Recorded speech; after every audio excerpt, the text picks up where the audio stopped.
Hey, welcome to Foundation Step 4 lesson on epigenetics and healing. It's brief about epigenetics, but let me invite you to do your own research and definitely look deeper into epigenetics, because once I learned about it, it really gave me hope and changed some of my perspective on just my well-being, and especially after the cancer diagnosis. It gave me hope.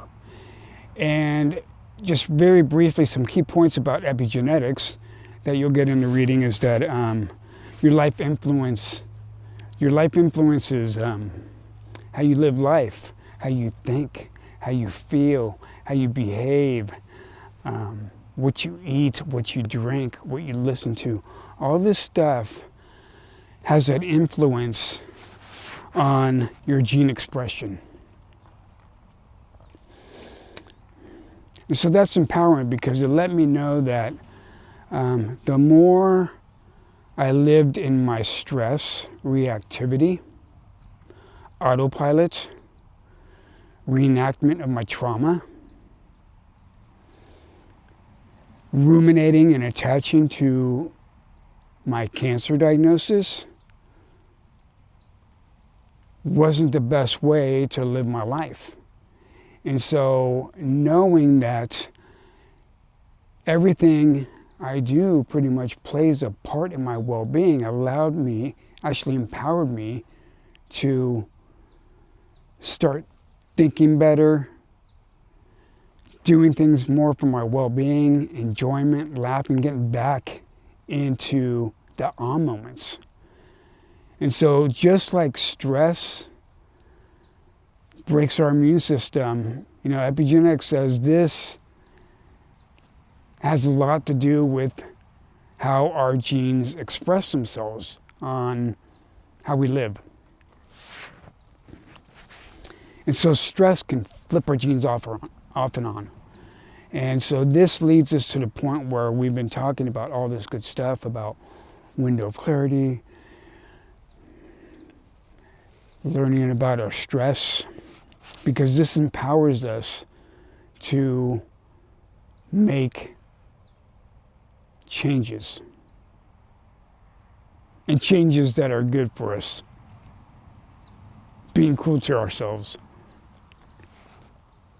So we do have the power. And so I do want to share this. So when I would go into my doctors and here comes the cancer or another diagnosis, I would look on how to treat them underneath the hospital's page, and it would say acute way, medication, right? Short-term, quick way, manage it. Then there's a chronic way. You gotta just manage the symptoms or blah, blah, blah. And then at the very bottom, it says stress management and lifestyle changes. And so I always wondered why that was at the bottom of the list, where in my mind it should be number one, because you're number one. And so that's why these foundation steps are so important to me, because it allowed for me to empower myself through mindfulness, do my best to live in the present with gratitude, connecting, having awe moments that bring enjoyment, movement and exercise in things I enjoy doing, and loving. And when the toxic thoughts of my stress, my reenactments of my trauma, me associating with the cancer so much and being so attached to the what ifs,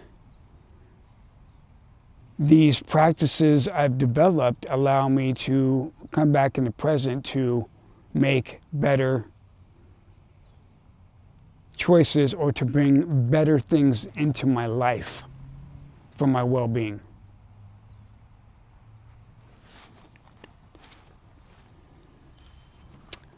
So I will leave you with a reflection. And I hope you enjoy it, and feel free to journal after. Okay? Bring your awareness to a focal point in your visual field, or maybe connecting with the breath.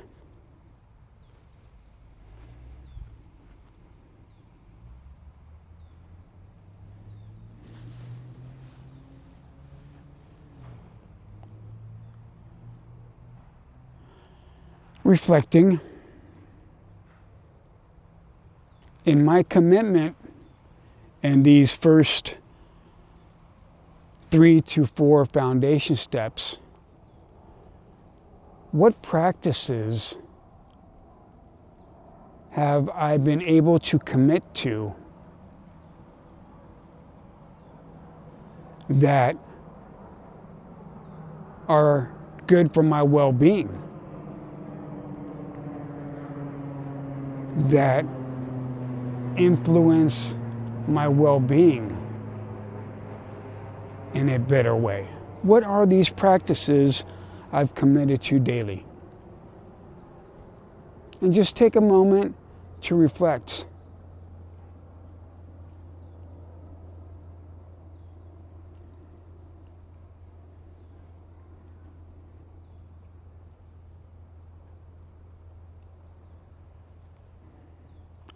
And when you're ready, coming back to your breath